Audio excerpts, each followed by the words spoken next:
nursing came from a tradition of very much being the handmaiden to the doctor. There were places where, you in the 50s and the 60s, where you were expected to stand up and give the doctor your chair and serve him coffee and that kind of thing. But that was also just when, women's rights were, on the move. And so a lot of those changes happened because of that kind of thing. But it also helped that we were getting educated and that our job was not serving coffee to the doctors. And so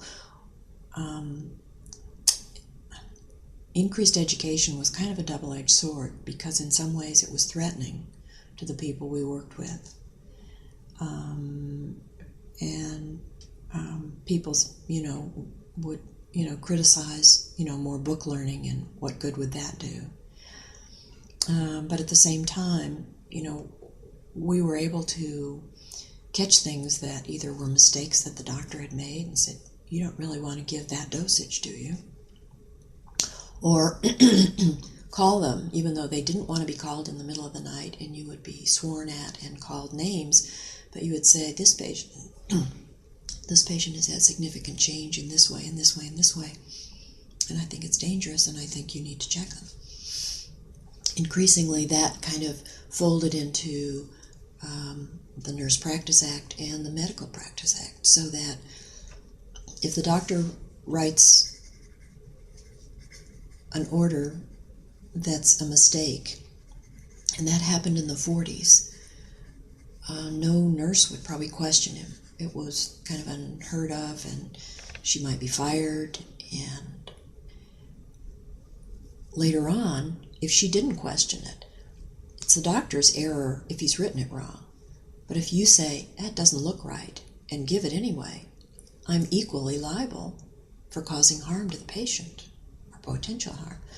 So, it's in everybody's interest to look out for the welfare of the patient. The same thing was happening in the operating room.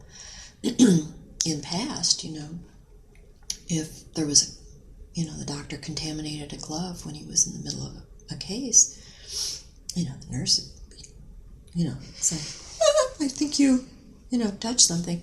Well, the right thing to do to make sure the patient doesn't have an infection after surgery is to say, anybody who questions anything, you assume it's contaminated and you do something about it and change gloves or change the sterile field or whatever you need to do.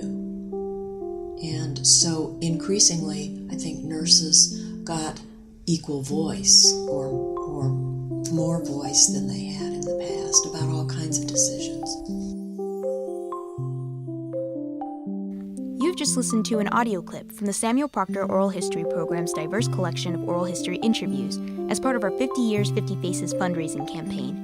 In the last 50 years since the program's founding in 1967, SPOHP has collected over 7,000 interviews, as well as provided equitable fieldwork opportunities for students.